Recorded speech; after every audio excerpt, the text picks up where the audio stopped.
حاجی دعائیں کر رہے ہیں، اللہ کی حمد و ثنا بیان کر، ان دعاؤں میں اللہ مجھے شامل کر دے۔ آقا علیہ السلام نے اس سے فرمایا تجھے ہر دن کے روزے کے بدلے میں 100 غلام آزاد کرنے، 100 اونٹ قربانی کرنے اور جہاد کے لیے 100 گھوڑے دینے کا ثواب ملے گا۔ ایک روزے کا ثواب کتنا؟ 100 غلام آزاد کرنے کا، 100 اونٹ قربانی کرنے کا اور جہاد کے لیے 100 گھوڑے دینے کا ثواب ملے گا۔ فرمایا جب ترویہ کا دن ہوگا تو تجھے 1000 غلام آزاد کرنے، ترویہ والے دن، باقی دنوں میں 100 غلام، اس میں 1000 غلام آزاد کرنے اور 1000 اونٹ قربان کرنے اور 1000 غلام آزاد کرنے کا ثواب ملے گا۔ اور فرمایا عرفہ کے دن کے روزے کی فضیلت، عرفہ کے دن کے روزے رکھنے کے بدلے میں 2000 غلام آزاد کرنے کا ثواب۔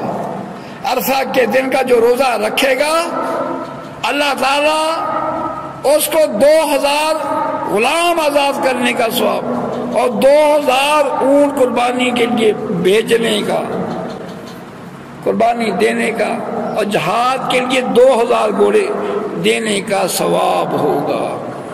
اور فرمایا 1 سال پہلے اور 1 سال بعد کے روزوں کا ثواب عطا ہوگا۔ عرفہ کے دن کے روزے کی فضیلت۔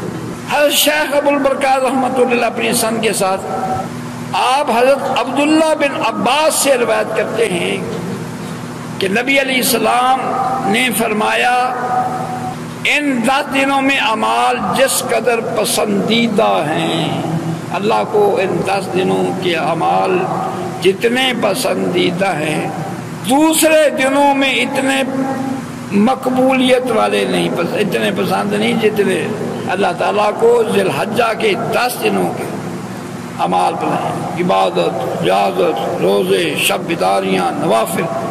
صحابہ کرام نے عرض کیا یا رسول اللہ صلی اللہ علیہ وسلم اللہ کے راستے میں جہاد بھی نہیں؟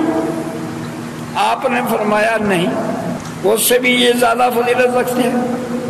البتہ وہ شخص جو اپنی جان اور مال کے ساتھ جہاد کے لیے نکلا اور کچھ بھی بچا کر نہ لایا، جہاد کے لیے نکلا سب کچھ قربان کر دیا، اس سے بھی ان دنوں کی فضیلت زیادہ ہے۔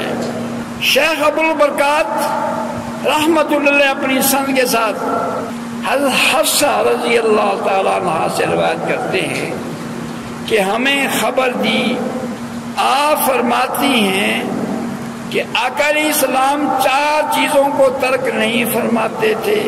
ذی الحجہ کے پہلے عشرے کے روزے، روزہ جو ہے عید والے دن کا روزہ 10ویں کو تو روزہ نہیں ہوگا، عید والے دن روزہ جائز نہیں ہے، تو اس میں 9 روزے ہوں گے، راتیں 10 ہوگی عبادت کے لیے۔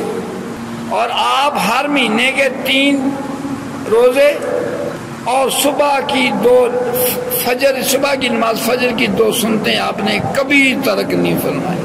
ہر مہینے کے 3 روزے، ذی الحجہ کے عشرہ کے روزے اور صبح کی سنتیں۔ ابو ہریرہ رضی اللہ عنہ روایت فرماتے ہیں کہ آقا دو جہاں صلی اللہ علیہ وسلم نے ارشاد فرمایا جن دنوں میں اللہ تعالیٰ کی خاص طور پر عبادت کی جاتی ہے ان میں سے کسی دن کی عبادت اللہ تعالیٰ کو اتنی پسند نہیں۔ جو عبادت کے دن ہیں، عبادت کی راتیں ہیں، وہ بھی پسند ہے لیکن اتنی پسند نہیں جتنی عشرہ ذی الحج کی عبادت اللہ کی بارگاہ میں محبوب ہے، سب سے زیادہ محبوب۔ اس ذی الحج کے پہلے عشرے کی عبادت اللہ کو محبوب، اور فرمایا اس عشرہ کا ایک روزہ سال بھر کے روزوں کے برابر ہے۔ اور حضرت جابر رضی اللہ عنہ روایت فرماتے ہیں کہ نبی علیہ السلام نے فرمایا جو شخص ذی الحجہ کے پہلے عشرے کے روزے رکھے اس کے لیے 1 سال کے روزوں کا ثواب لکھا جاتا ہے۔ اور سعید بن جبیر رضی اللہ عنہ فرماتے ہیں کہ ذی الحج کی 10 راتوں میں چراغ نہ بجھاؤ، اور آپ ان راتوں میں خدام کو بیدار رہنے کا حکم دیتے اور عبادت پسند فرماتے ہیں۔